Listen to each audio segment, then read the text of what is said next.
Ito yung aking ampon na pusa. Tingnan mo naman kung saan sila lumuluklok. Yan. Ito din, ampon din.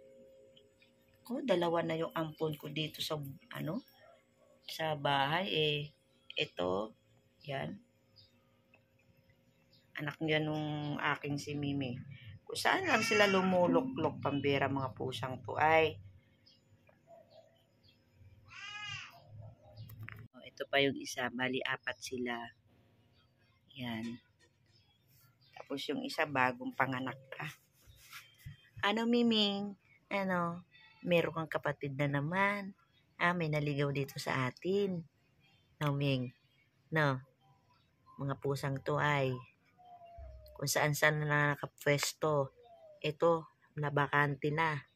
Alam mo bakit? Diyan sila lumuluklok. Kahit lagyan silang karton kung saan sila sumisiksik.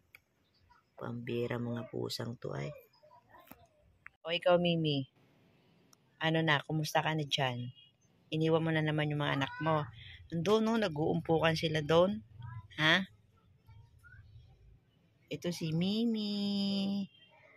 Yan. Nawala lahat yung baby niya. Kaya ang pinapadede niya, yung kanyang malalaki. Kung tutusin, mga kapatid niya na yun Kasi anak ng nanay niya yun. Wawa naman si Mimi, Ano nangyari dyan sa ilong mo, Mimi? Ha? Yan, na-flex ko lang ang aking pusang makukulit. Yan. Yung dalawa nagumala Si Pokyo at saka si Kambal. Doon na naman pusa-pusa. Yan. Eto, maglalaba naman tayo. Mag-start na naman tayo maglaba. Mga kasimple. Mag-start na naman tayo maglaba. Mga gawain dito sa bahay. Ayan. Yun, Ito yung dati kong washing machine. Pero hindi po ito sira. Manual po ito. Manual. Ayan. So, sakalang masira yung ating automatic at meron tayong pang-salon.